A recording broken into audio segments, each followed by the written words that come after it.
Kejaksaan Negeri Kejari Kota Padang Panjang musnahkan barang bukti narkotika dalam rangka peringatan Hari Anti Narkotika Internasional atau HANI tahun 2020 tingkat Kota Padang Panjang di halaman kantor Kejaksaan Negeri, Rabu 8 Juli 2020. Marilah kita memaknai Hari Anti Narkoba Internasional ini dengan betul-betul menjadi agen-agen yang bisa memberikan edukasi kepada generasi-generasi muda kita untuk menjauhi dan mempersiapkan mereka menjadi generasi-generasi emas penerus kejayaan bangsa kita.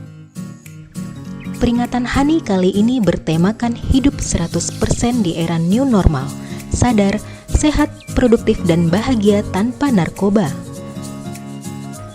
Berat barang bukti yang dimusnahkan berupa syabu 20,3290 gram, ganja 63,60 gram dari 13 orang tersangka. Pemusnahan barang bukti narkotika tersebut disaksikan langsung oleh Wali Kota Padang Panjang Fadli Amran BBA, Datuk Paduka Malano, dan Wakil Wali Kota Dr. Andes Asrul.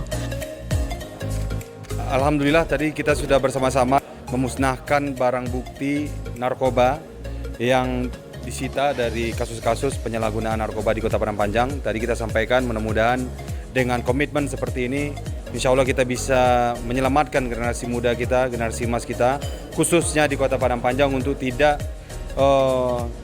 terpengaruh oleh bahaya laten narkoba ini.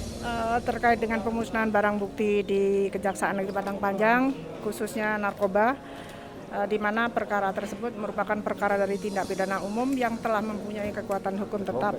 Saya harap dengan peringatan Hari Anti Narkoba saat ini, ke depan penyalahgunaan atau penyebaran kaitan dengan peredaran narkoba tidak ada lagi, khususnya di wilayah Padang Panjang ini.